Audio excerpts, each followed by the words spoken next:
All right, people, welcome to week 5, the fall season of Unstoppable. We have a pretty good game lined up for you today. Elysium Calypso versus Huskers Black. We've seen Huskers Black before in week 1, but you'll notice Charmed Earth isn't with me. We got Ols here today. Ols is normally our producer, offered to hop in for the color. Still So we producer, will just see.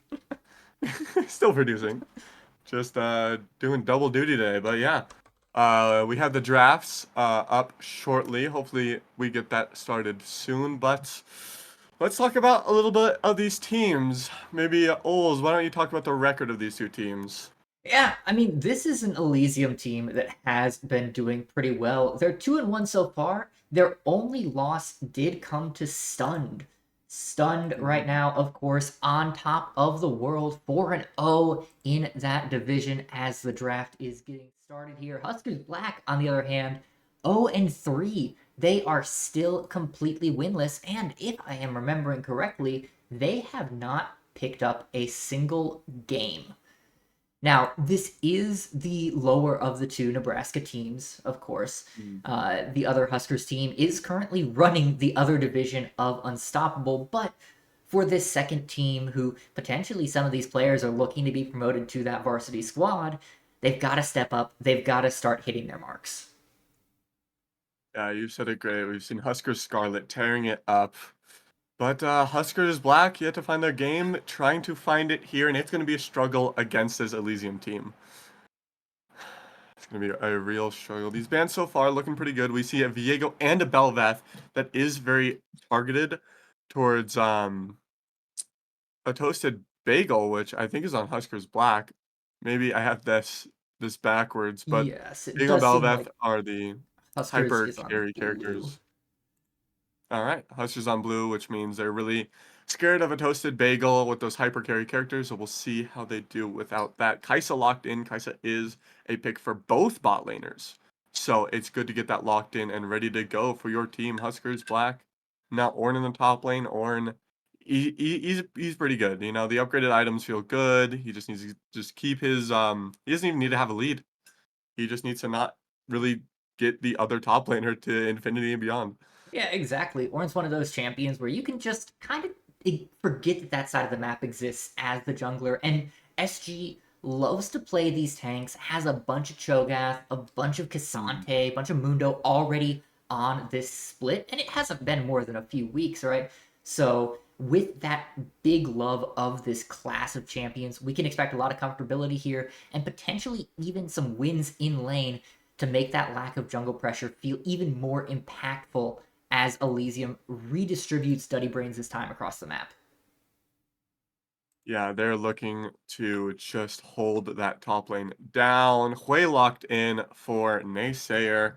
It's a good character. Hui is just an absolute menace at times. Seems like the Aurora is actually matching him in the mid lane with a Gwen up top to try and counter this Ornn.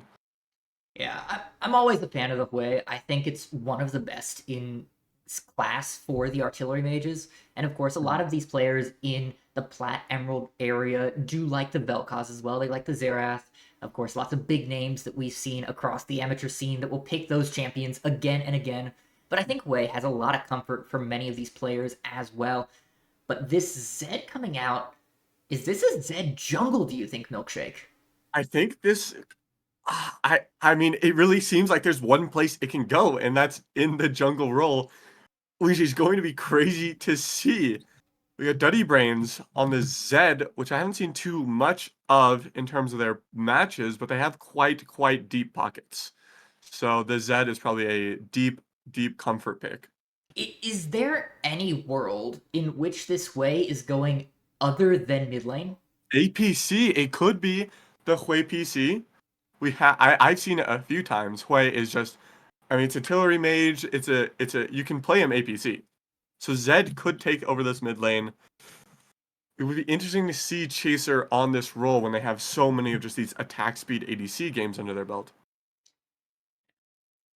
Elysium now thinking about that fourth pick, letting the timer roll down here, and they're gonna grab the Warwick. So it's not Zed Jungle. You are right, Milkshake. This is Sway ADC. I am a big fan of mages in the bot Oof. lane. They feel nice. Well, mages anywhere. are just really nice. Amumu locked in. Amumu is just a very nice jungler to have. Very easy, especially if you got Ludwig playing it's a very nice character to have in your jungle roster. Up against a Warwick though, don't know how that'll work too much, but just Faded Ashes Leandries is really, really nice. Yeah. It is worth remembering as we go through this draft as well, Milkshake, that this is a Mhm. Huskers Black team that is working with a substitute. Yes. Bufos, their normal mid laner, is not playing, so we will be having CEO of Nebraska in that role. With this Aurora being picked, how do you feel about having a sub there in the mid lane? I mean, it's also it's not your main roster, so it's not going to be really the roster you scrim with or you practice games on. So it's going to be a little uncomfortable at times. Them being on Aurora is nice. Aurora can trap up enemies. It's so nice with this Amumu, and they kind of have a little bit of a circle comp in terms of engage. This Camille support is going to be very nice. I like Camille support. It's getting a little snuffed out now and again, but Camille's nice. Now it's just this Jana and Hui playing just very defensively in the bot lane. I'm not so sure it's a Camille support here, Milkshake. I'm wondering if it's a Mumu support and we're getting the Gwungle. The Gwen jungle. It's a very interesting team from Huskers Black. If they want to find success, they've got to do something crazy, and this could be crazy wherever this team comp wants to go. There's so many different places they can go. I'll give them this. This is how you play Fearless, right? You Yeah. pick absolutely unhinged for game one. Because if you can steal a game on either side, that means that you have two games where you can play regular, normal, sane comps, and you don't have picks that you can't touch. Like, okay, you lose Ornn, you lose Kaisa. Mhm. Oh no, there are other Oh, ADCs that are good, there are other tanks that are good. Whoop-de-doo. But they get to have a bit of fun here. They get to really flex their chops on these weird picks as the split opens up, and I love that. mhm. No, it's really cool to see. But in terms of the draft, I'm gonna say it. We had predictions earlier. I don't know if we've been able to go to that screen Yeah, let's take a just yet. look. We might see him in a second. We have, I mean, most people looking at Elysium 2-0. It makes sense. Elysium are looking so good. Charmed Earth, classic, going for the underdog. And, it's just what he does. But 2-0, we see it heavily favored. But I'm liking Huskers Black's draft. I like the silly drafts. This is quite silly. It looks like they can go kind of anywhere, and they have to find success in these roles. Yeah, It's about what they can find.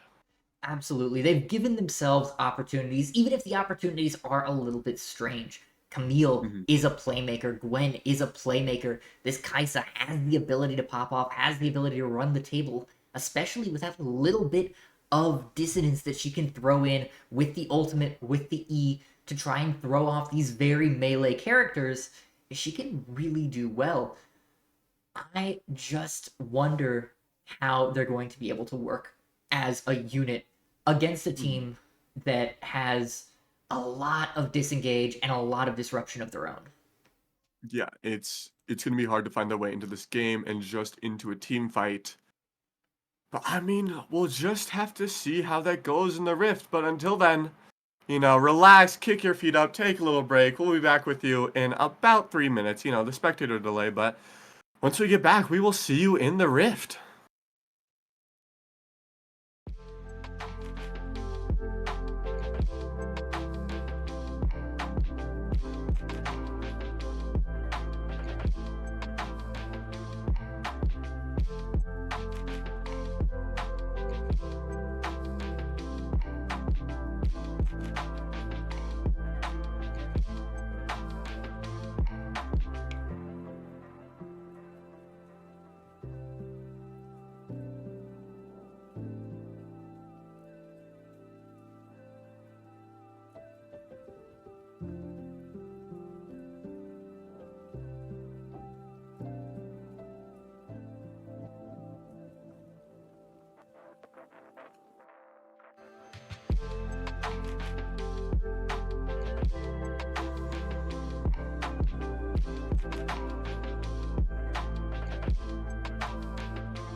All right, people, welcome back. Put those feet back on the ground and get into this game because we are in the Rift here.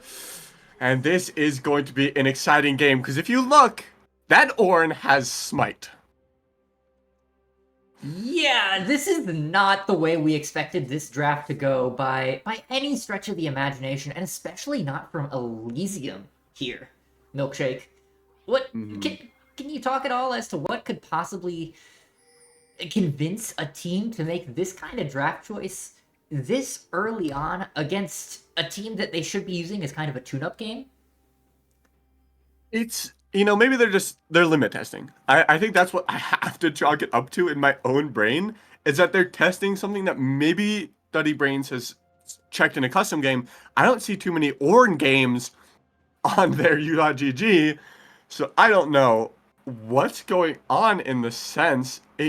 Maybe they just saw it's a Gwen, which will tear apart the Ornn, so we have Warwick go top and do like a mini lane swap or just lane swap in general, but now it's it's strange. I I'm just want just to. so curious to see how this clear goes more than anything because I can't possibly imagine that the clear is fun as Chaser walking in very early and very alone takes a bunch of poke for not a whole lot of reason. Not a whole lot of reason. I guess they're just trying to find something worse with Zamuma just locks him down and thinking on top of them. Jana really just has to peel and shield. That's the big thing. You don't really have to find engage onto them with tornadoes. You just have to peel it. Especially not with a way as well. You Yeah. want to sit back. You want to be doing a whole lot of nothing here, especially in these early levels. Get to that first couple of items, and then you can start rotating across the map and making that presence felt. So, not having any fights down here early would be the best of options. Is Dunny Brains is well, he's clearing. Yeah. The clear is actually faster than Gwen right now, which is something I would not expect. Arcu getting a little crazy. That W does give them health back. So it's good to trade, especially against a Warwick that just by autoing, he already has lifesteal. Yeah, not a Not to whole mention the ton, Q. but Not to mention just the bite. yeah, I'm a little bit surprised here. SG playing for the team here, it seems. A lot of Warwicks in the top lane love to take that ignite, love to go super cheesy level 1, try and pick out the early kill, but if you don't get that, you can fall really far behind. It's nice to see SG having a bit of a more level head and playing this out for not losing the lane at 30 seconds in.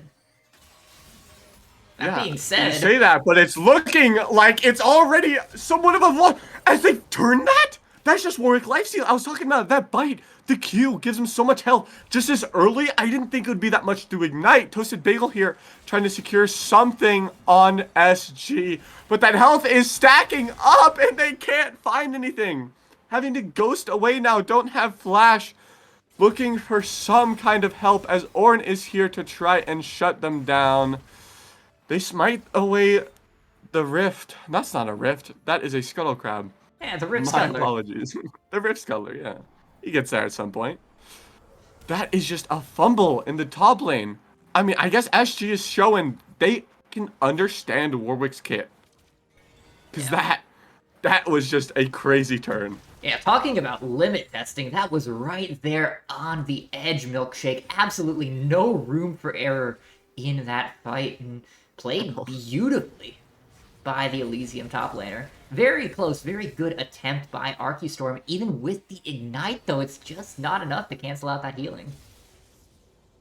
It's crazy to me. You ignite this guy, you think, okay, no more healing for you, and then that's your health bar goes down and his goes up. Utterly unstoppable as Naysayer Oh, says, naysayer! it's my time to flex the muscles of knowing where my limits are. 2 solo kills from the 2 solo lanes, and we haven't reached 5 minutes. Yeah, Elysium is. I think they're showing off. This is.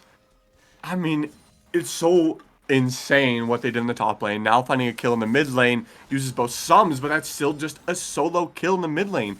Beautiful combo, beautiful way to proc the electrocute and ignite at the same time, so they just can't do anything. It's crazy SG. Don't just run him down now. Yeah.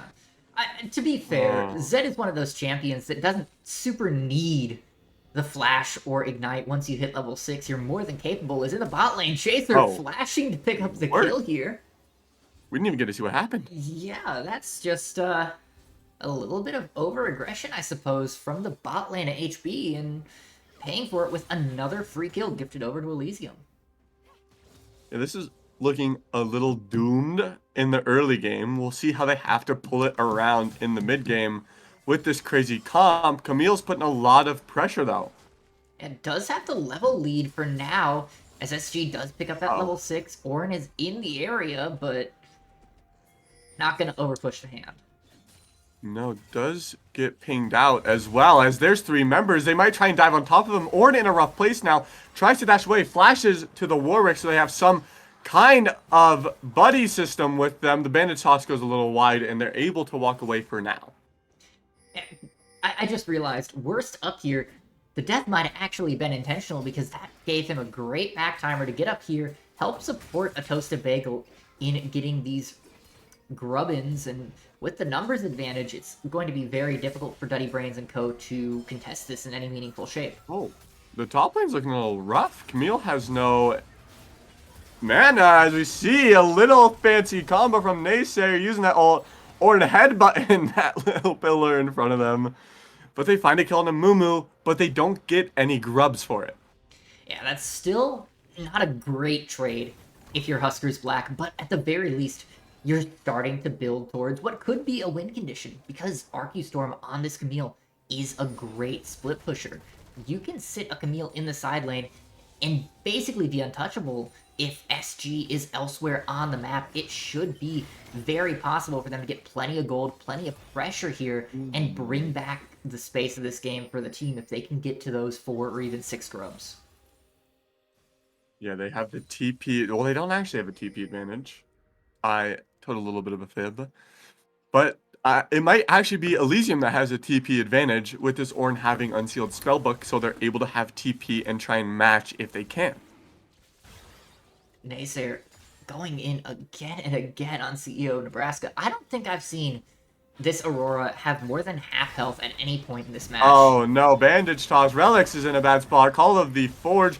God doesn't find any connections. Gwen is immune. Up in the air, worst goes. Now it's just Bagel in a 1v4. Left alone, trying to find something. They have Needle Storm up if they want to use it. And Naysayer's health gets a little low, but it's not enough. The Aurora ult now to find something for their team, and they get the Ornn. They find a pick, but that is 3 for 1. Yeah, now 7-1 overall. This Zed, fully off the races, already has the Eclipse fully completed. Oh, Arcustorm. Oh, No, Arcustorm. Is this going to be... It's another maneuver, man. SG. Ults on top of him. Gets that healing from the ult. Finishes it with a nice chunk bite out of them, and that is their health bar gone. It has a 20 CS lead too. Will be able to crash this wave. Arcustorm doesn't have TP. I mean, this is just nasty from SG. Complete domination up here.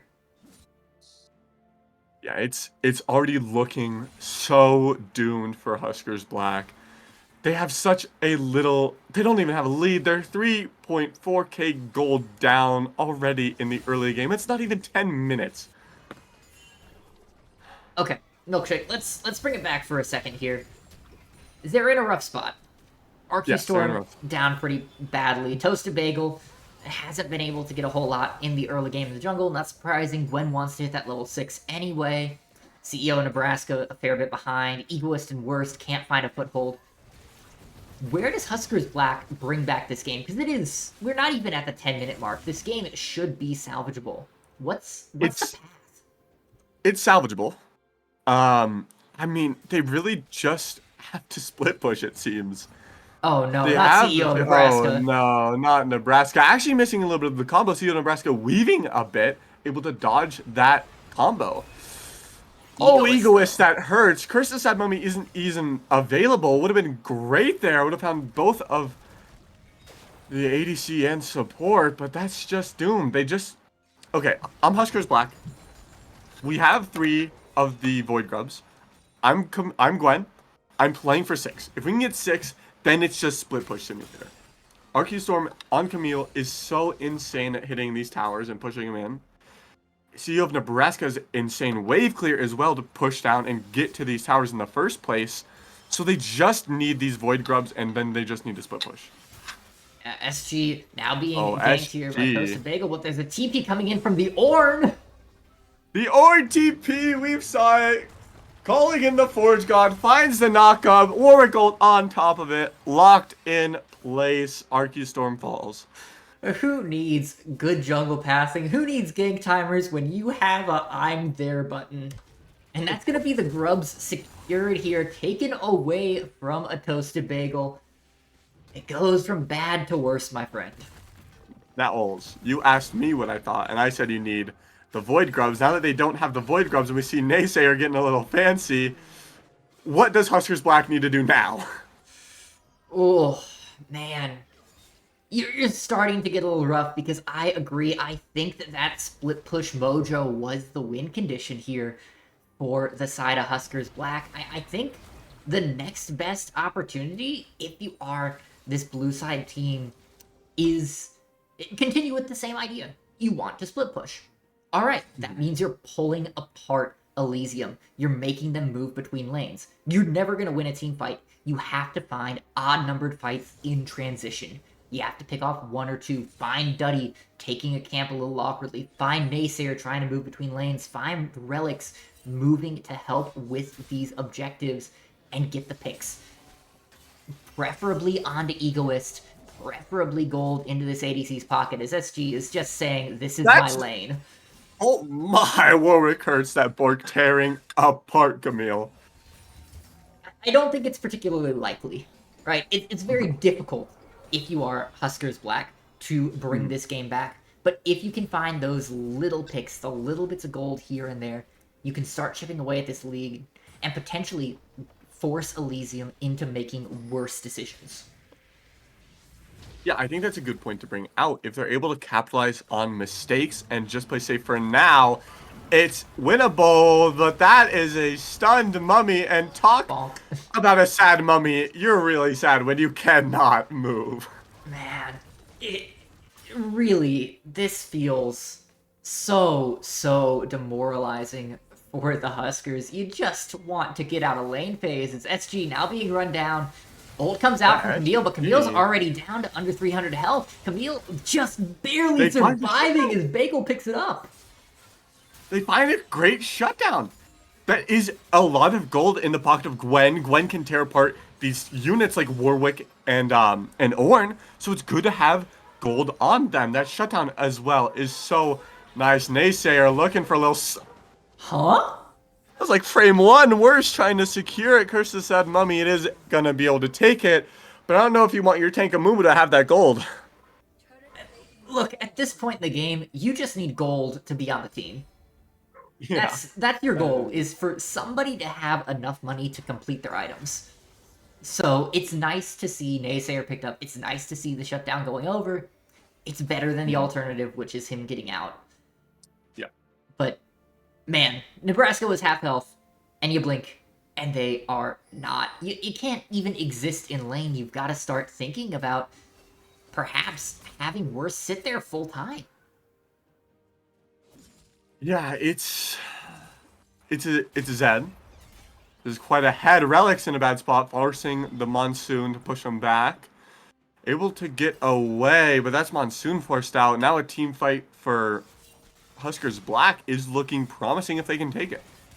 Yeah, Chaser taking a lot of damage down here in the bot side is Worse Nequist using that 2v1, but here comes Duddy Brains. All the Forge God coming down. Forge God. Flash missing the ult from Chaser. This could be a little bit problematic, but Naysayer is here, has a lot of damage there on Egoist as the death mark pops. Worse than Egoist so low. Chaser picks them up as now Bagel in, trying to buy enough time for Nebraska. It will be enough. They survive as Chaser is taken down, but Nebraska now left deep in enemy territory will go down as on the top side, Arceustorm has been removed from existence once again. We didn't even get to see what happened. The bot lane fight, though, so close. It looked like it could be anybody's, but the Spiraling Despair knocked out the Gwen from even walking up at all. And that's rough. Huskers Black took a great fight. I like what they found. They found a good shutdown that Aurora is going to get more powerful as they take down that Hui, get that shutdown gold. And that's, I mean, it's a bad fight, and it's not something that you like to see for Huskers Black, but at least they find a shutdown. They did find something. But this is what scares me. This gold graph is what scares me, Milkshake. That's terrifying. Almost 3,100 gold up is this Warwick at 16 minutes. His worst is in a really awful spot. Forced to flash away. Yeah. Duddy Brains doesn't have the ult quite yet, so no capture there, but Naysayer is coming around. Naysayer. Zed's here to do a little bit of assassinating. Backs up, though. They can't find much. Yeah, this gives Nebraska some time. Push a wave in. Try and close this 35 CS deficit they found themselves under. Trying to claw back a little bit. He just does not care. He can do whatever he pleases at this point. Looking to chase Toasted Bagel off of this Rift Herald, and it doesn't matter that the entirety of Elysium was just showing on the bot side. They have enough time, they have enough speed that they can get up here and take this fight in the top side, move up jungle. Nebraska being caught out, getting locked down. And SG's 5th is picked up. Toasted Bagel now in trouble as Naysayer goes in deep. That'll be another kill. Number 18 for this Elysium eventually, right? Yeah, Naysayer flashes to finish it off. Finally finds that secured kill, and that's just Elysium showing off. They run them down, like you said. Sea of Nebraska not able to move lockdown by that Warwick ult. Can we see the gold graph again? How much did that change things? Yeah. Not much. That's still so rough. About 6k gold down. It's terrifying. Misses the skill shot on Relics. They don't die in exchange, which is fine. Of course, a little bit of time off the Rift Herald allows some people to get here, and they might look for a fight. I mean, they're looking. They can't find anything. Yeah, Warwick is here just a couple of screens north. Doesn't quite have that infinite duress, but still such a threat with almost 2 fully completed items. Meanwhile, in the mid lane, Nebraska has been Bandit Toss is good. Removed once again, though. I thought there was some hope. The Bandit Toss connects. They're stunned up. No. That is, it's Aurora gone again. And, I mean, it's just Naysayer showing off. The Zed does so much damage when they're this far ahead. I'm surprised they don't have a hubris, you know? They're working on it. Thinking about it. But Naysayer, beautiful shadow there to get away from Archistorm. But the bandage still catches it with the lollipopping on the bandage. A 600 gold shutdown for Archistorm. I like that. The bandage toss is good. They need to find these targets and find these shutdowns. Archistorm getting that is good because they're able to find more split pushing opportunities. With the Zed gone now, they're able to fight for a neutral objective because Zed can no longer just one-shot one of their players. Worst is in a worse spot than normal as they just get taken down. Yeah, this is a Hollow Radiance Redemption Ornn.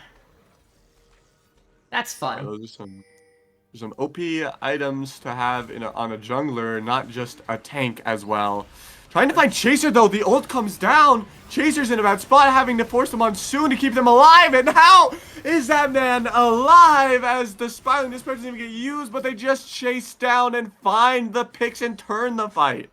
Good grief. The immediate response from the entirety of Elysium. Great job by Relics to read the room and pop that ult. And then Duddy with a beautiful 3-man knockup to keep their ADC alive. Chaser had no business staying anywhere close to alive in that fight, but that's what coordination does for you. That is what coordination does for you. I just want to point out, it's so satisfying. Look at the Janna KDA. Oh, that is beautiful. 0-0 and 11 is Naysayer being 1v3'd here. Pops the ult onto Egoist. Wants to go out with 1, but will not get it. Toasted Bagel. That's 6 kills now for this Huskers team. They've got nearly a quarter, or just more than a quarter of the kills that Elysium has. That's a win. That's something. That's something, you know. You have a few kills at least. It was looking so doomed in the early game. SG getting stunned under tower there, taking a few shots. But, you know, they find something. You know, they got something. They see this dragon being used. They have vision of it. So they're able to fight for it if they want. It seems like the junglers clearing out mid, which means they might just want to give this.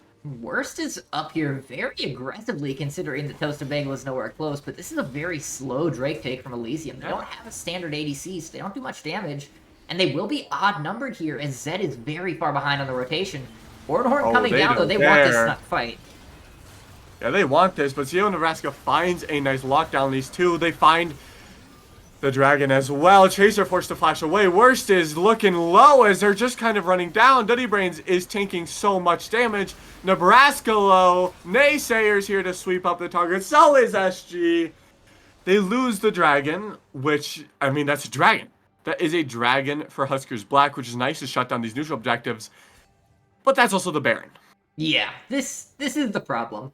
They are trading so far up here. Is Elysium. You get 3 kills, you get the Baron. Alright, you lose your 3 Drake stacking, but not the end of the world.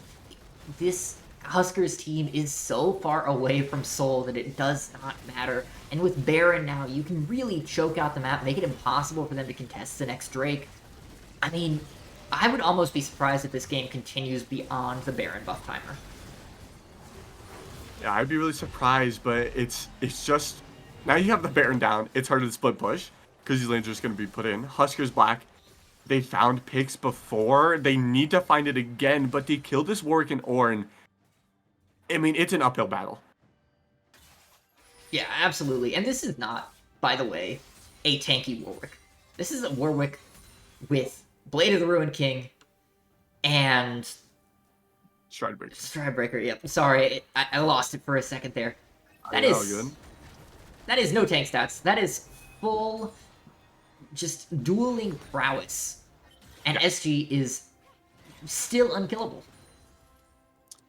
Yeah, you know, it's a Warwick, so it's even more scary. The fact that they have... The only anti-heal target they have is Worst, and I doubt SG wants to just even attack Worst at the most. For this anti-heal to be applied, it's on SG whether or not he wants to have anti-heal or not. Yeah, absolutely. I mean, there is an Ignite, but, you know, 40% anti-heal doesn't matter. As Nebraska down to a 3rd health, Bolt comes out from Duddy Brains as they're trying to zone away from this turret. Duddy taking a lot of damage here, down under 300 as the Redemption comes down to bring them back up, but good damage back. Taking out the main tank here for Elysium will slow down this push significantly. Yeah, this Ornn is level 13, so they're going to be even further ahead once they start getting these Ornn items upgraded, which is just a scary thought in its own. A team already ahead has upgraded Ornn items. That scares me at night. Oh, absolutely. Just keeps me up, quivering in my bed sheets. As SG, meanwhile, on the side lane. He's just standing there. Menacingly. I mean, what's Arcustorm going to do? You go up, you try and contest that cannon minion, and suddenly you're dead because SG just runs you down under turret. You stand there, you don't fight it, and your turret is dead because Baron empowered cannon minion absolutely shreds through turrets. You do not have a winning play. Yeah, there's no winning play there. Just when this Warwick has presence and they split push like they can, they just need to force bodies over on top of the Warwick if they want to try and take them down. But the counter engage, like we pointed out at the beginning, from Huskers or from Elysium, is so good. Yeah, they, between Janna and Ornn and Naysayer's ability to just nope out of any fight, it's very difficult to find a pick, as Toasted Bagel in a lot of trouble. He's alive. Is very deep here and will be shut down by CEO Nebraska. Follow. Now Chaser's dead. This is not great for Elysium. That's 2 very powerful pushers that are taken out, and this Baron buff is run out. You were surprised that it would go past this buff, and I am surprised that they find these 2 players out in the open without their team. Yeah, I think this is Elysium starting to play a little fast and loose. They feel the fact that they are ahead, and they're letting it get to their heads right now. They're not playing as intentionally and as intelligently as they had been for the first 20-odd minutes of this game. Yeah, now with these bounties up, it's even more likely that they just start to split push and send people the Baron buffs down. You want those objective bounties and those tower bounties. That's kind of going to be your ticket into this game, and especially if you can find a pick on the Orin, that's 800 gold into the pockets of whoever you want to put it on. Yeah, this is an Orin that's going to be very difficult to take down. Let's make that incredibly clear. He is very beefy with the redemption as well, buys a whole bunch of extra time for himself.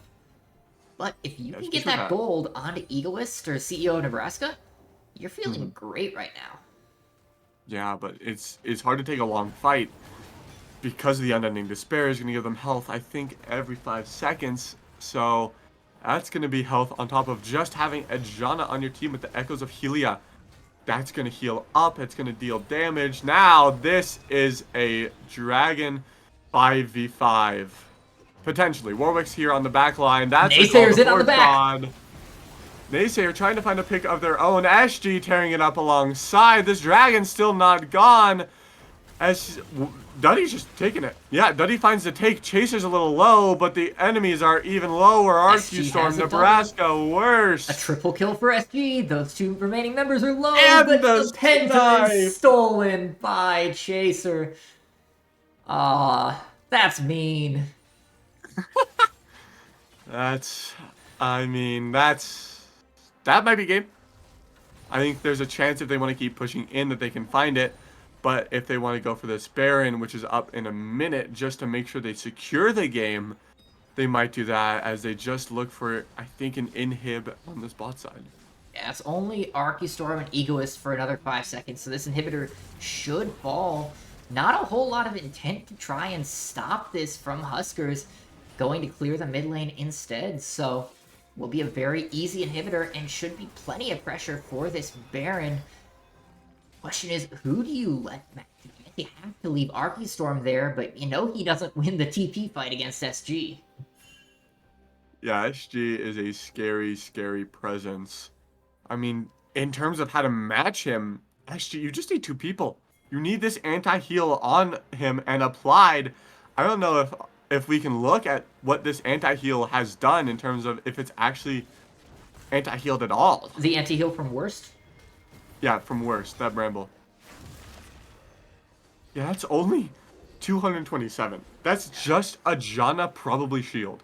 Yeah, that's not a whole lot of value out of that Bramble Vest, which is unfortunate for Worst.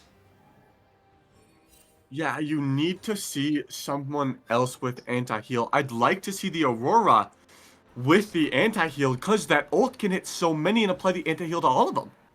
Yeah, that would be great, especially considering how much work Janna and Duddy have done in this game to keep their team alive. As the Baron gets set up here, though, Duddy Brains moving forward so aggressively here. Duddy. Taking a lot of damage from Toasted, but Nebraska's ult comes in, only catches Duddy. Naysayer on the opposite side, looking to clean up this Aurora. As Worst is first to fall. The Aurora comes next, but Relics is trapped in the Camille ult. Egoist will be able to pick that up, so that's something here, but Arcustorm on the other side, burning down, trying to stay alive, and will do so with 150 health. But look at that base. Look at SG sprinting in there to the Nexus. Double TP coming in as well. The Orange TP! I said it before! There's the Orange TP! Oh man, that's what you need. Arcustorm just returning to watch the Nexus fall. There's not a whole lot for the Camille to do here against 3 incredibly fed members. Might even just die as the Ignite comes out, dueling SG, who does not care. And that'll be game 1, going to Elysium. I can't say I didn't expect this. We saw the early lead. We saw that to get back, Huskers Black has to try and find picks, has to try and split push, and they're able to find that just a little bit, not that much success. Yeah, Elysium just runs them down, wins fights. That's just scary. And I mean, we'll just have to see what they pull out in game 2, because they didn't have too much. I mean, I'd say they had a good team comp compared to the Orange Jungle, but that's just we'll just have to see what happens in game 2. That's really just it. There is a silver lining, Milkshake. They There can't pick the is. Warwick again. They can't pick the Zed That's again. true. They can't pick the Orange That is Jungle true. again. My thought process though is as she's on Warwick, okay, they have Cassante, they have Cho'Gath, they have other tank targets. True, true. I mean, you lose Naysayer's Zed, but Naysayer has games in Galio, Mages, whatever they want to pull out. And now Chaser's done with his Hui, their APC. They can go onto these attack speed ADCs that they like to play. Yeah, I mean, this is kind of the problem that I was talking about at the start of the draft, you know? When you play these unusual picks game 1 and you win, it gives you the opportunity to bring out your standard picks in game 2. Mm-hmm.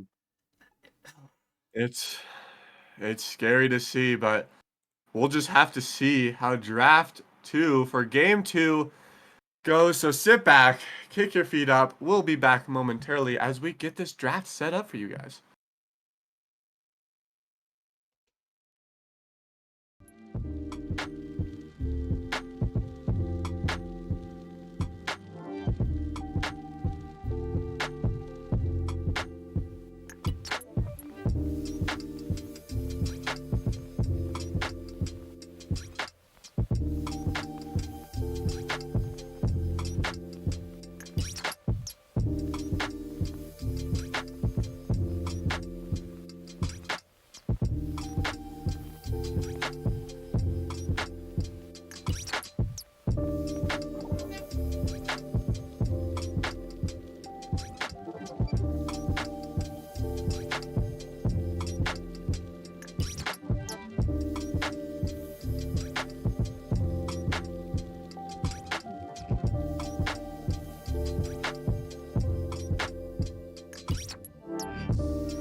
All right, get those feet back on the floor. We're back with you for this draft, and as you can see, we got fearless draft system going. So the enemy team or your team cannot pick the same things that they picked last time. So they can't have Warwick, they can't have Ornn, they can't have Zed, they can't have Hui, and they can't have John. Elysium cannot pick those characters, but Huskers Black can pick those characters if they want to. Modified Fearless is nice in that regard because it means that this Kaisa is still available for Chaser if they so choose, as Jinx immediate first lock from this Huskers team. They don't want to let Okay. that ADC drop at all, as Taric Jhin slammed back. Elysium is ready to go. No, Elysium is feeling themselves. I like Tarek. Tarek, ugh. Jin is he's a really good ADC right now. Jin just does so much damage. It's nice that these 80 items just hit so hard. Jinx is very nice as well. With this Braum as well, Braum is so insane counter engaged. It's just in a team fight that passive stuns up anyone who he really wants. Yeah, it's a great counter to Jhin directly as well with regards to that curtain call. My Mhm. concern is it's being picked very early here. Yeah. Admittedly, it could be banned in the second wave of bans, but this leaves plenty of room for Elysium to pick champs that neutralize a lot of the power of Braum. As Mhm. Kayn being hovered here for a toasted bagel, a very aggressive Okay. jungler, very reliant on getting early ganks off. Zera. Something we didn't see with Toasted Bagel in game one. How do you feel about this Kayn? I like Kane. Kane is gonna be really nice with this Braum if they can land a passive.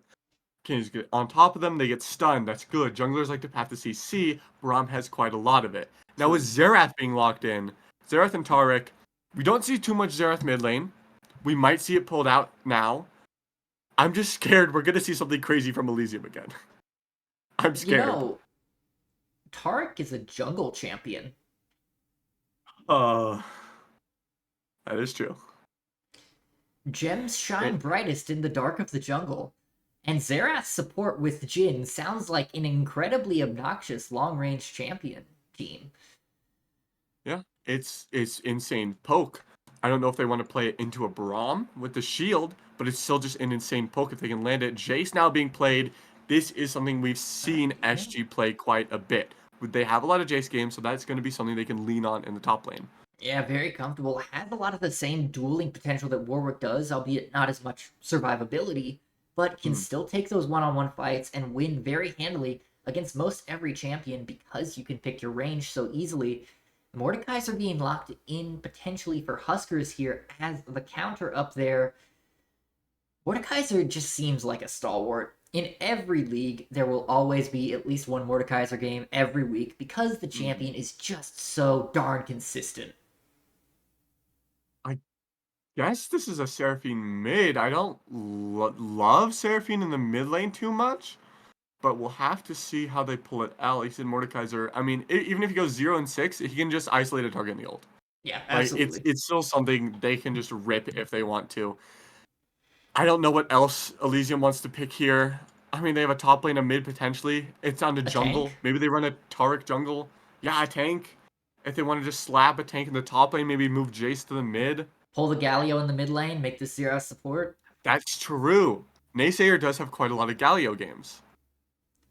This could be quite an interesting draft from Elysium. It's just going to be on this last pick, and there's the Galio, All right, and cut the that stream. scares me. I predicted. I'm done. I'm leaving. Goodbye. Thank you, everybody. It's been a great night. He's got his predictions. Oh my gosh, he's a prediction master. I hate that I'm right because this comp hurts my soul, but Yeah, it's. I mean, it could still be different roles. We thought the Ornn would go top lane, and it was a jungler, so they could still switch things up. We'll have to see in the true, client true. draft. I like Huskers Black. They have just an all-around solid team comp. Jinx is good. Braum is good. Insane peel for this Jinx to let them just get ahead and try and get excited to turn this fight. Seraphine just with the Encore trying to land as much as they can onto the enemies is kind of their condition to win a team fight. Yeah, my concern is, you know, Elysium has a pretty solid comeback condition of Mhm. the ultra late game. with Xerath Jin, what is the comeback potential for Huskers here? Because if you Um, lose your Jinx, you're really relying on that Mordekaiser. yeah, you say lose the Jinx, but the Jinx is really the only scaling they have at all, kind of. Kayn is pretty good early game. We can tear him to get him ahead for this Jinx. Seraphine is just kind of there all around and all the time. It's just going to be on their ult if they can land it. Having a Jhin and Xerath, though, is quite scary. Playing that late game is terrifying. And if this is a Taric jungle, I'm not too familiar. I've seen a few games of Taric jungle. And just having a CCable character walk around, just go into the lane, put the W on top of them, land a stun if they want to. It's terrifying. The early game and late game is terrifying for Elysium. One other question for you, Milkshake. You touched on it very briefly before we got into Elysium's last pick. The Seraphine. You said you're not Yeah. a huge fan of it in the mid lane. Would you elaborate a little bit on why you're rough on it here, especially into Galio? I feel like the range advantage would be a big plus here for CEO of Nebraska. It's nice in the Galio. Seraphine has a shielding ability, which I think is very nice to put in the bot lane just in terms of that, as we have Hui that just has, instead of a shield, he can pick through. I'm trying to like match the abilities. I think it's on the E.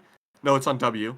He has a thing that can enhance his spells and auto attacks, movement speed, and shielding, which can bring him so much more value in the mid lane.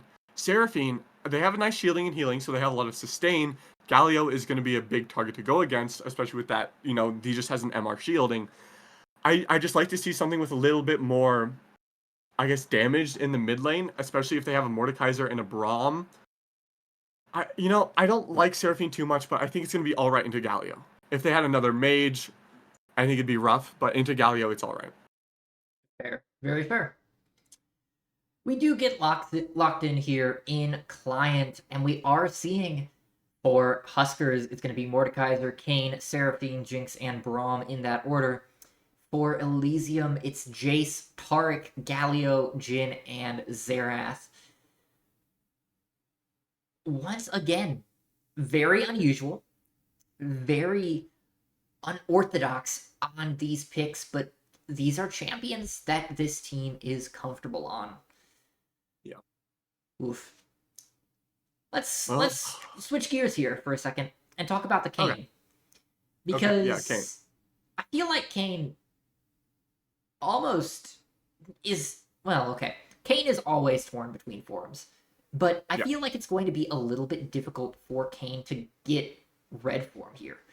Because Jace has such a great ability to disengage. Galio is a scary concept to gank pre-6. So your best hope is ganking bot, but that means your only way to farm those red orbs is running into Taric in the jungle. And it's something they're just going to have to play for. This Kayn needs to get some kind of foot into the game if they want to turn a team fight or just anything. Kayn, just red Kayn, can be frontline, which is going to be really nice for this Jinx. But like you said, the disengage and peel is crazy for Elysium. Not to mention Taric just immorting their whole team. Taric in those team fights, if they end up at all like game 1, where Elysium is reliant on the timing and cohesion, that Crystalline Radiance is going to be massive in shutting down the engage of Huskers. We'll just have to see how these teams play once we get into the Rift. But man, just sit back and relax, because this is going to be crazy when we get back to you in about 3 minutes. See you then.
All right, people, get those feet back on the ground. Lock in, because this is going to be a crazy game on the Rift. We see another unsealed spellbook for Duddy Brains, deciding they don't need a real jungler. Well, you know what?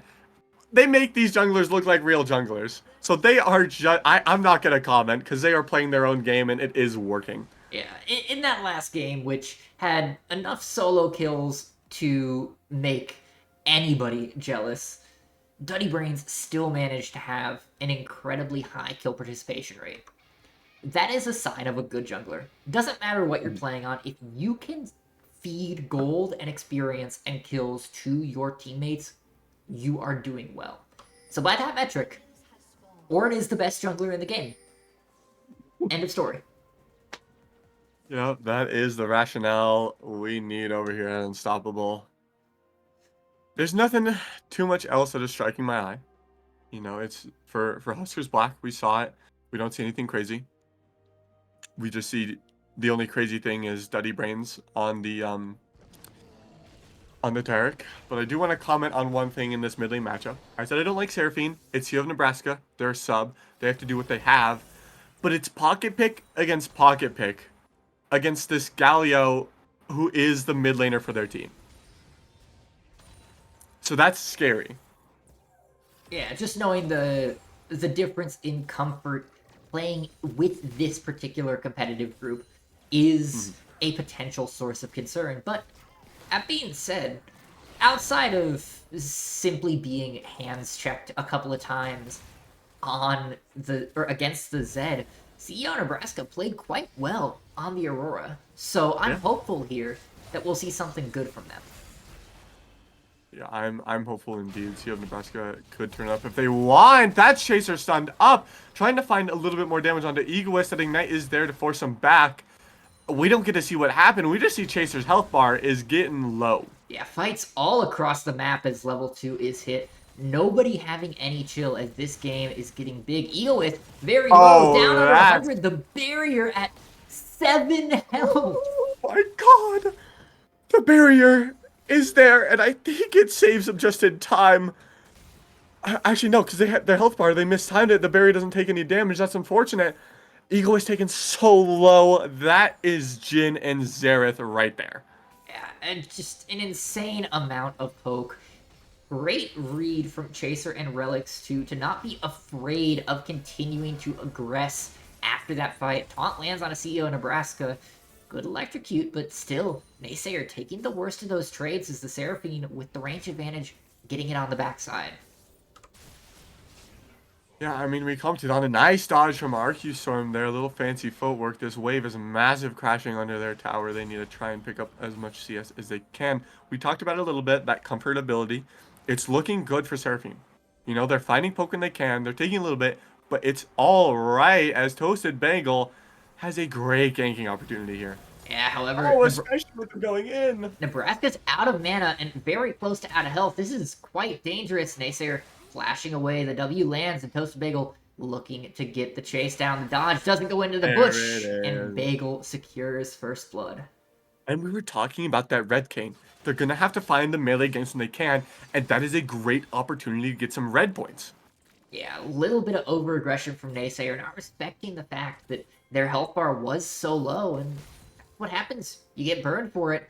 Kane now coming in through the wall, looking to find Chaser, but the zone away, can't find it. Now, in a whole lot of trouble as the damage coming down. Duddy Brains on the way as well. The stun lands onto both as he flashes forward.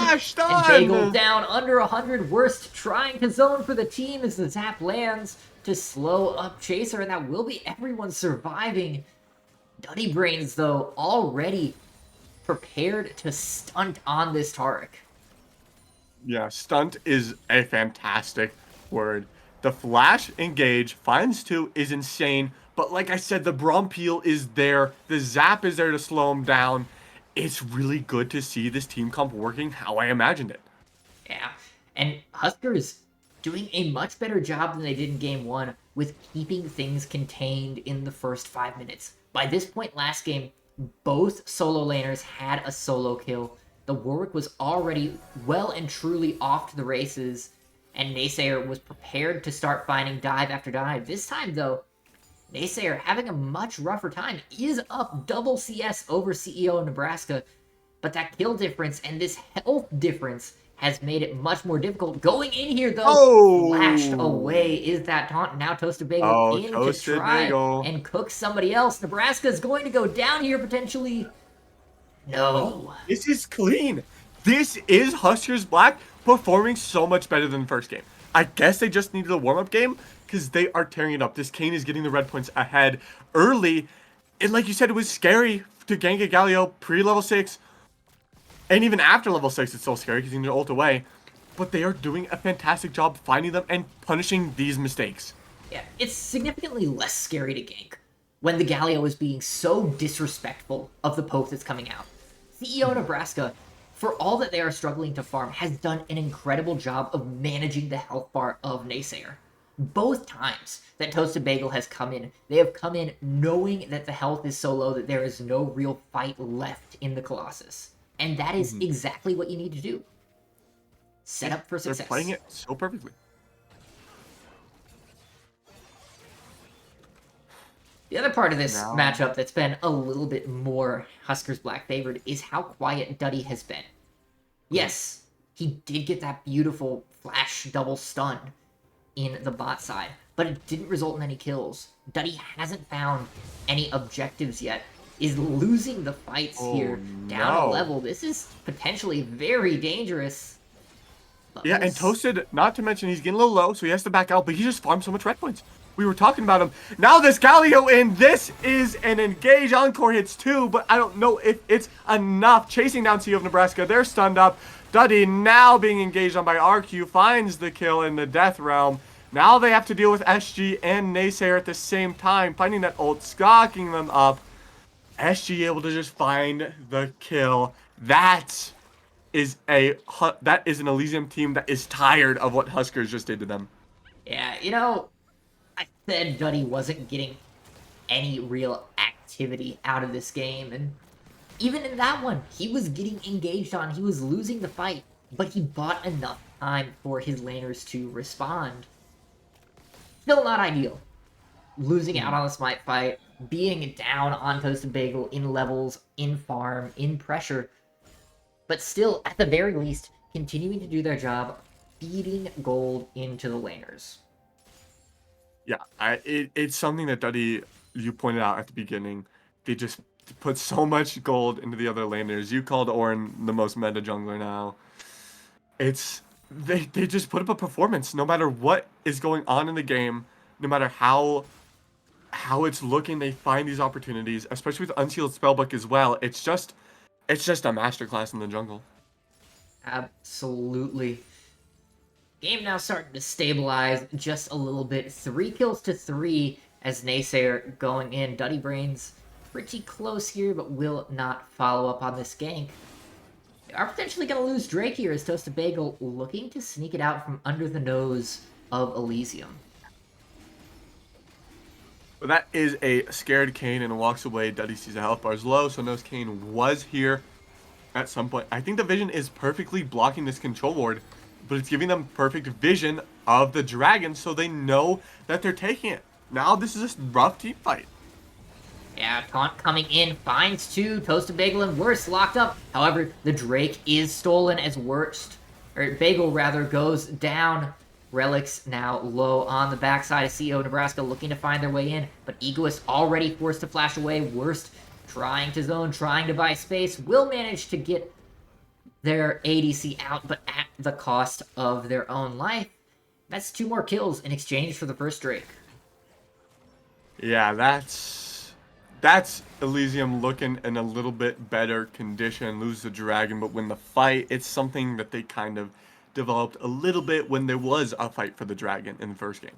I hate this for Egoist. You can't leave because that's a massive wave, but you can't stay because Relics and Chaser just do this to you. Yeah, you're playing little dodge game in the bot lane. And Galio looking to rotate down as well. This is just the least of all possible worlds. The flash in Chaser. Shot. I know that guy's role playing. He flashed 4 shots. He's yelling 4 at the top of his lungs. Naysayer finding a solo kill in the mid lane as well. Oh man. You can't you can't even be mad as egoist because you had to have seen it coming. You knew the moment that that fourth shot was in the chamber that it was coming out, but it still Mhm. feels rough. Like you're not wrong to stay. You're not wrong to want to catch that wave and buy time for your team. You just got outplayed. Yeah, it's it's really sad to see. It's it's insane in the bot lane. Like you said, they have to stay, but they can't stay. They're torn between decisions. Now Naysayer looking at Toasted Bagel in this, in their own jungle. They're maybe going to spot it out, but they don't. Storm is just there as well. They don't even get to spot the Void Grubs are being taken until the last one falls to Duddy. Oh, Oh! spoke a Spoke a little too little too soon. soon. And good steal there from Storm to keep it 2-1, keep hopes of the split push power alive here. Would again give Storm some great ability to. Kayn? Riot A little likes to strange. program models well, right? Yeah, very nicely programmed models. Now it's, I mean, I don't even want to say it's died down because it's just so rough in all lanes. The gank from Toasted Bagel trying to get Naysayer able to get away. That dash is crazy. In the top lane, just with his Eclipse finish, Jace becomes just a crazy dual target. And look at that footwork as well. Arcustorm pushed into the wave. They pop Death Realm, so the wave won't be there to stop them. But the health bar is just getting lower and lower as they try and find something, but it's not enough. Wait, Oh, beautiful W. wait a second. SG, I think, would have had the kill if they auto-attacked instead of running a little bit, thinking that they would die to the minions. Arcustorm gets the W up, gets the shield, and outplays. Yeah, meanwhile, in the bot side, we didn't see it, but Chaser fell as well. That's 2 kills picked up for this Huskers team. They're playing this one much closer here, Milkshake. Yeah, this is a lot closer than game one. Been a bit of a ping pong game in terms of where the lead has been and trying to fight back for that lead. And already at 12 minutes, it's not over. No, Huskers is in this. They are admittedly 3,000 gold down, and that's a function largely of the massive CS disparities in every lane. But they're still playing it close. They're still being very aggressive, and they're earning their aggression. The fights they're taking are intelligent. They're well chosen. They're making the right calls. It's great to see this from a team that had such a rough game one. Yeah, they're finding their foot back into this series, which is something you like to see, especially if you think game two is just going to be a stomp because of game one. Now it's interesting. Other point of note here, Milkshake. Kayn has that red form already. All those ganks onto Galio have done their job. Wow. Yeah. That's really good for Kayn. We talked about it, like you said, they need to find places to get the red. And they found the opportunities and they got ahead already. And they're red Kayn. Like you said. They're red Kayn, they're going to be able to pick up this Rift Herald. Feels very, very good for Toasted Bagel, playing at and above the level that this Huskers team needs them to be at. Yeah. Playing it very, very nicely. You know, it's good. I'll keep saying it. It's a better performance than we saw last game. And if they can keep this going, it's not going to be a stomp. They can fight for this game. Yeah, absolutely. Every step of the way, they can claw, they can fight. If they can take Elysium to a game 3, that is a huge step forward for Huskers. Even if they don't win, just picking up a game here is a statement of we are a team. We will do well. We will earn every inch we take. And that's a big step forward. No, it's really big. Actually taking a lot of damage. Toasted Bagel's here. I don't think they can go for a dive, but they might look for it.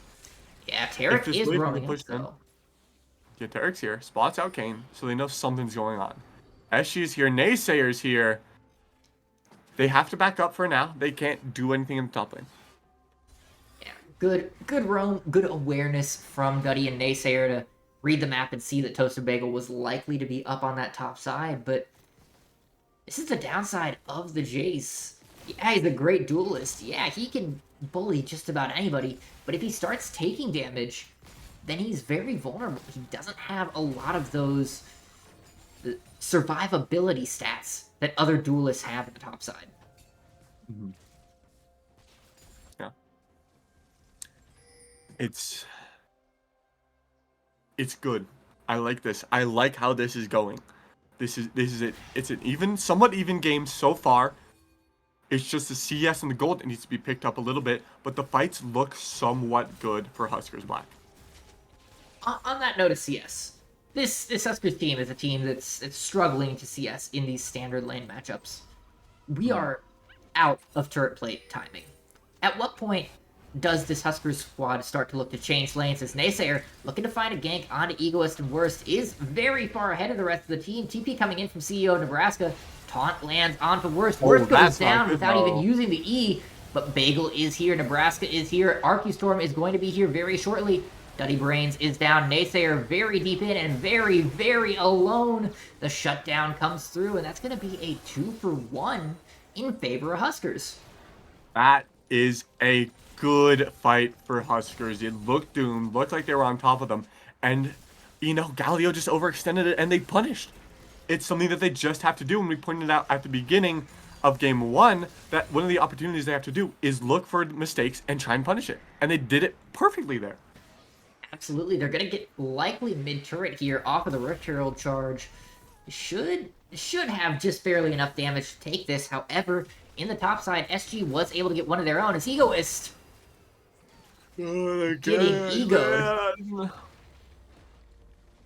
It's one of those rough spots again. Jinx being their late game scaler. That's also something we have to point out. They don't have too much scaling going on except for their Jinx, and their Jinx is struggling to find a way into this game while you have a Jhin and a Xerath getting their leads in. Yeah, this is a 2-item Jhin already. Xerath at an item and change. Not too far behind, even though he's on a support income. They're feeling pretty alright. Fear Chaser and Relics here.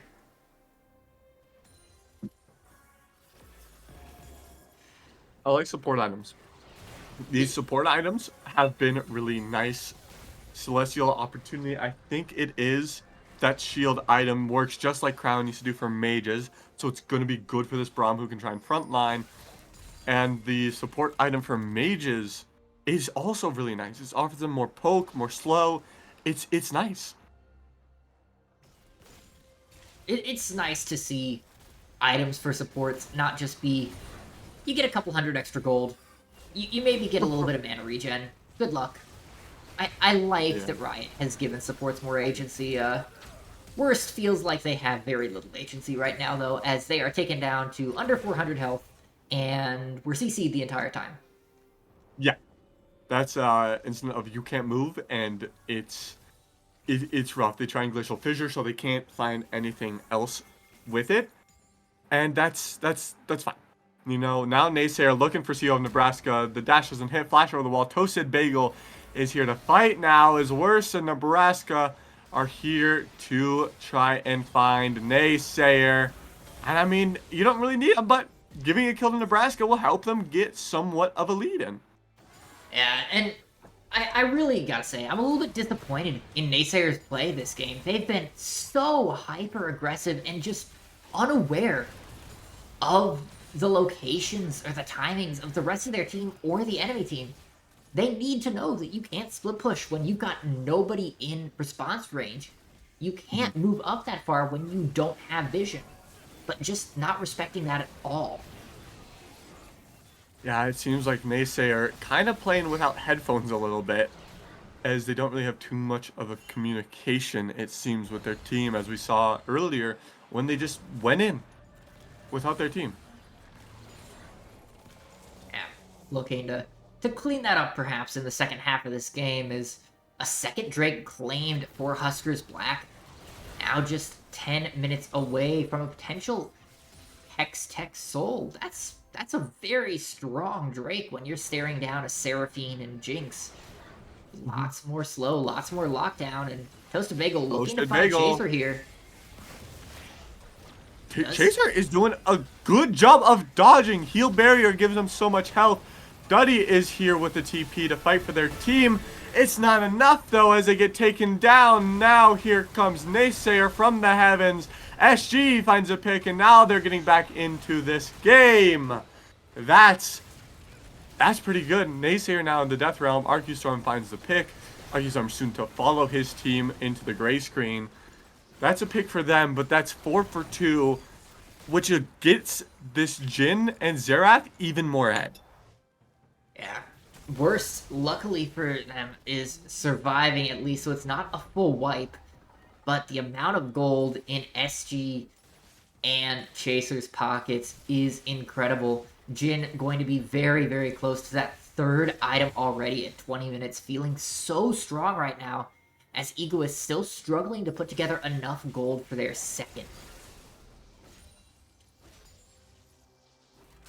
Yeah, Egoist on this Jinx hyper carry character.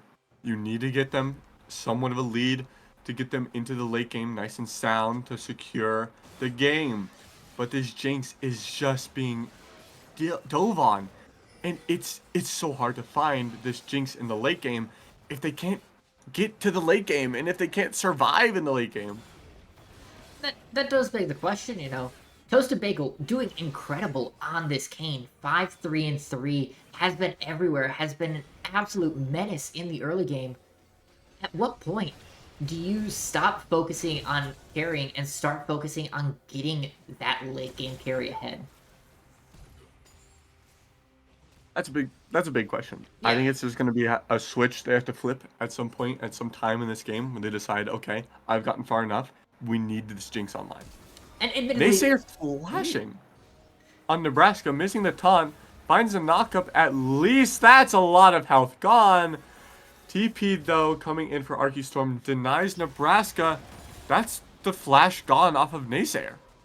yeah, flash gone, but Naysayer happy to continue this fight. The Brazil coming in as Arcustorm burning down Naysayer. However, out of the Death Realm now, Arcustorm goes down, and Nebraska's going to be next to follow as Chaser in the perfect position to pick those up. Yeah, This Chaser. Jinx, or Jhin rather, just absolutely beautiful. They're a level lead ahead. They're almost an item, almost 2 items ahead. No, they're just an item ahead. Yeah, 1,500 gold in this pocket. Jinx. Chaser completes third item on back. Yeah. I think it's IE and they just have a BF sword, so I think Okay, they need a true, little bit true, more true. gold. I'm trying to remember how much that is. So I don't think it's there yet, but with this Baron, it's definitely going to be enough for them. Braum spots it, so they know that the Baron is happening. Kayn pretty Kayn far is away. going to be there.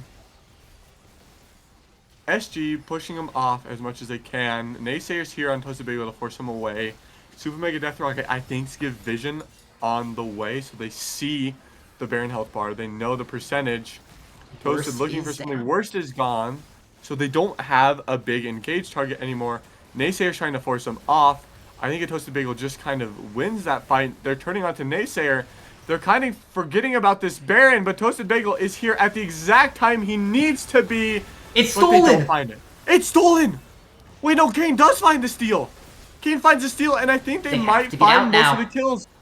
Naysayer getting low. Toasted Bagel trying to find relics as they try and run away. Arcustorm finds Naysayer. Relics now gone. What happened, Elysium?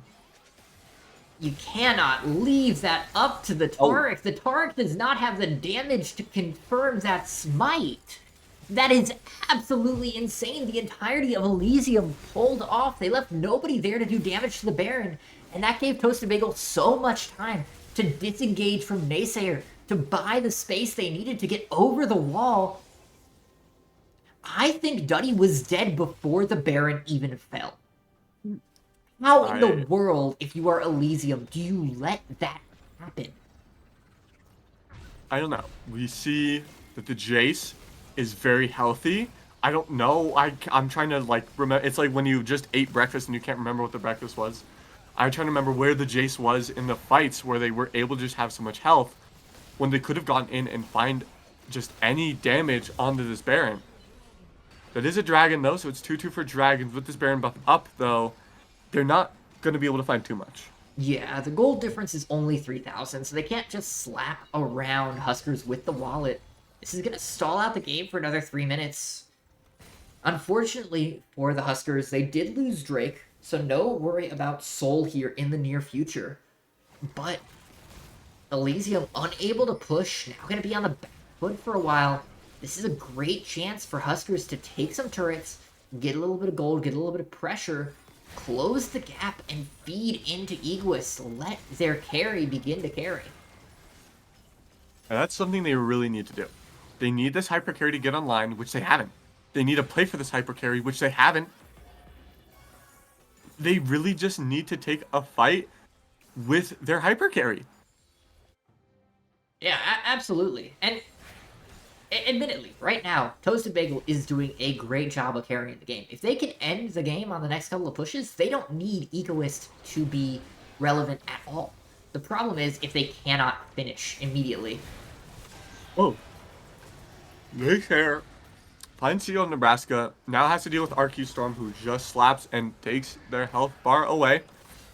1 for 1 in the bot lane, but that means that's 4 members here for Elysium, 3 in the mid lane. That's the Baron minions, so they can't really take too much of a fight. But they're able to put a lot more pressure in than, let's say, if 4 people were there. Yeah, however, RQ Storm gonna get a lot of pressure down on this turret. Doesn't have the Baron buff, remember, because he died during that steal. But it's still more latent gold that is getting closer to being in the pockets of this Husker squad. With how close it is, every piece counts. Every piece really does count, as I really hope to see Huskers Black get this Jinx online. We say it so much. You need Egoist to be the Egoist. You need Egoist to get online, to be the hyper carry character, because they can tear through the Taric, they can tear through Galio. They just need to get to the point where they can even deal damage. Absolutely. Jhin up to 3 items. This is an ADC that does damage. I also want to call out SG on the side lane, doing what Naysayer was doing earlier, but being aware of the fact that they don't have anyone on their side of the map, knowing that that red buff jungle is dark as can be, without vision, without support, not overplaying their hand, not over pushing, roaming back to clear, staying out of the way. This is what good split pushing looks like. This is keeping Huskers separated and discombobulated. Yeah, it's a lot more controlled now from Elysium. They're not getting too aggressive. They're not being too crazy with in terms of these fights and in terms of split pushing. Seems like they're just relaxed and playing for their farm and just trying to get the Jhin and Xerath up and going, which Jace already has so much farm. Admittedly, Jace's item path is not the most expensive in the world, but this is still a 4-item Jace. Yeah. Bring up some good points. Jace is still a scary threat in terms of subdueling. Now with the Serpent's Fang targeting that Seraphine. And That Mordekaiser. shield that I said was their big thing. That's a good point. And Mordekaiser. Mordekaiser, we did see pig shielding from the Mordekaiser before. Slipped my mind, but Nebraska doesn't have too much of that big shielding anymore. Lots of damage being And the taken by locket. the Seraphine. Curtain Call is popped. This is a very aggressive play looking to find the Seraphine as RQ Storm now stepping forward, taking a bunch of damage of their own. Encore comes out and Encore. completely whiffs. All 5 members of Huskers are committed here. Meanwhile, look at the top side. Good split pushing by SG. You know where everybody is. Take your licks. Yeah. It's a good play. Dragon up in 30, so now they're just trying to keep control of the Dragon Pit if they can. Toasted Bagel looking to clear vision, but has to get away. Control word still in there for Elysium. The division makes it impossible to sneak as they continue to wrest control of this river away from Huskers. And with the health bars getting low, looks like Huskers are just going to give this up and potentially look to trade the Drake for Baron. Yeah, it's a classic thing in the jungle. Go neutral objective for neutral objective. Jay seems to be maybe on to them as they're pushing out this mid lane. If they can spot out this Baron, they might be able to get over to it though, but that Jinx will start to tear through it. Completely dark right now. Jay senses something is up, might throw a Q over the wall, gives them vision, so they know something's going on. They're not going to find the Baron. Is there going to be a fight afterwards is the main question for Elysium. Worst is caught. Worst is going to be the sacrifice here for the rest of the team. Can the rest get out, though? Egoist flashing away, stays alive, and looks like you just lose the support. That is a good Baron trade. It's a good Baron trade. They lose the dragon. My only concern is that we've seen insane split pushing from Elysium, and they've been more controlled. These waves aren't in a good spot to be pushed in. I mean, Mord has to do so much work in the top lane, and Jace can just kind of match them wherever they want to and mess up all that progress. Meanwhile, 3 mid are stopping anything from happening. Galio also now pushing in the bot lane. Yeah, this is very true. It's all of the pressure is so well counteracted by Elysium, but this is the thing. It's giving it time for Huskers to get that scaling on the Jinx, right? To get that extra little push in these team fights, because Toasted and Arcustorm are already doing such a great job of carrying fights. One little more push, if they can get that Jinx to match Chaser, could be enough to give them definitive wins here instead of just close ones. Now Naysayer here looking for a little bit of an opportunity. The taunt is used a little preemptively to find a big engage, but it's not enough. Duddy running around the back end here, looking to set something up. Gets the stun onto Egoist, followed up with the W, and the fight's going to start in earnest here. Worst trying to disengage, but Naysayer back in with a beautiful two-man taunt. CEO, already very low, is going to be the first to fall here as Egoist down under 1,000 health. Worst now down under 1,200 as well. Mordekaiser looking to try and join the fight from the backside, but he's so slow, he's so far behind. Worst is down. Toasted Bagel, next target, will not be caught, but that's a 2-0 and gives this Elysium squad the inner track onto the mid lane. Yeah, the Baron buff is big when you can have teammates with it. They're just kind of forcing fights and it's working really good. Arcustorm maybe a little bit too far up as they take a lot of damage for it. Trying to just poke away at this tower, not going to get it just yet. Now with these Baron minions, it's a lot more of a struggle to get there. Yeah, clear still coming through fairly rapidly from the Elysium squad with 4 members here, and Arcustorm has been pulled away, has to go deal with SG, who's been split pushing in the bot side. As we mentioned before, when you leave the Jace alone, he has so much wave control, and that turret just evaporated with the empowered W there in the cannon form. Yeah, just 3 shots cleanly on top of them. The members of Elysium sneak away. We're spotted out, but they're able to just sneak away. For now, they have quite a nice gold lead. They have about 5k, which is better for Huskers Black than the first game. So they're finding a way back into this game. I swear Jinx has been 0-3-5 for the last 20 minutes. Oh, it certainly feels that way. Egoist just has not been able to get involved in the way that they wanted to. It's quite unfortunate. But turning our attention forward, the rest of this game, as Chaser tries to hold off 4 members alone, which is a little bit scary, we are 70 seconds from a potential Hextech Soul for Elysium. Huskers needs to wrest control of this Dragon Side River over as the curtain call comes out. Worst is in trouble here, might go down to the last shot. Egoist passing the friendship test, but now the health bars are low, and Elysium ready to start this fight. Flash forward from Worst does not find the kill. No, the Glacial Fissure misses everything. Same thing with the Encore. Now with these big teamfight ults, they're so low and just has to try and escape. Relics finds the kill on Worst. Now they're in a bad spot. Egoist getting so low as well. The W from the shielding. that Seraphine can give. I think just keeping them alive. Now they're pushing them down further and further into their own jungle to secure this dragon and secure vision. Yeah, there's no chance for Huskers to take control, especially not Oh if Toasted my goes down. bagel! The ult now, they're in a bad spot. Gonna have to try and get over this wall. They're stunned though now with their jungler gone. That is a free soul.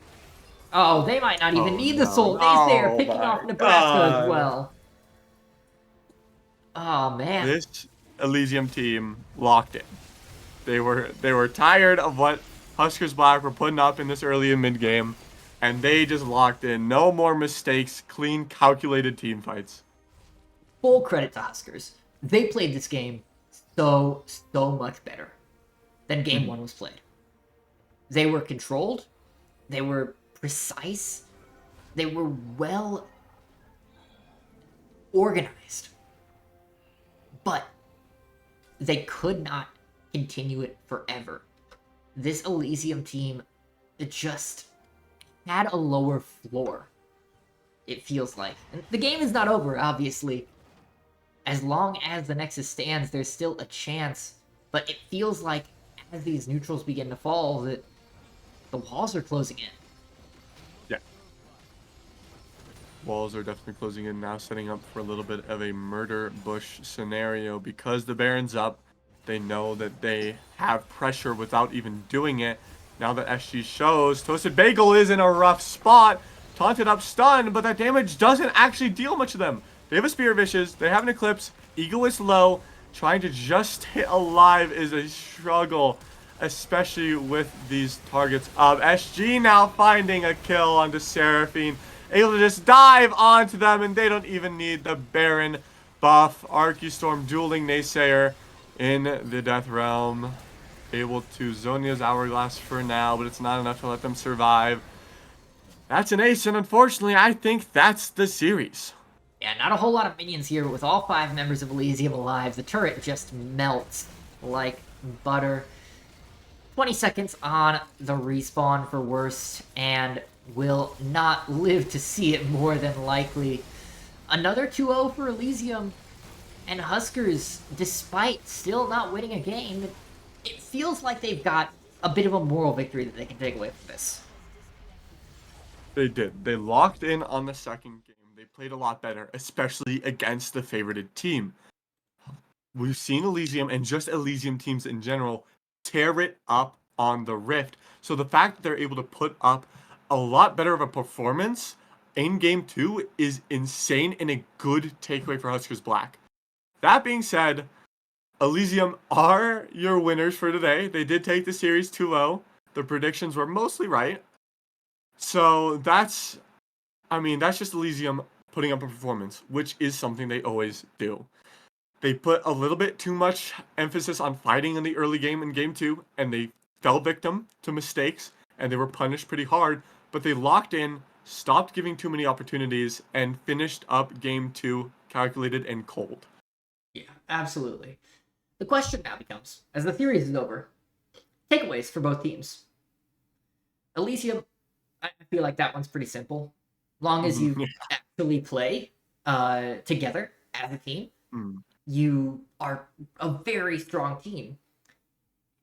For Huskers, I think it's a little bit more nuanced because the lesson is you're there. You are so close as long as you can follow through. I mean, they just need to take this as a pinch of salt, take the good away from it, and they need to play like they mean it in this on their 4th game if they want to secure something in the playoffs. Although I don't think they can even make it to the playoffs now. I do think it's impossible at this point. For Huskers Black. Yes. Unfortunately, if one of the 2-2 teams falls apart, I believe it is possible for them to make it in. The door is not shut.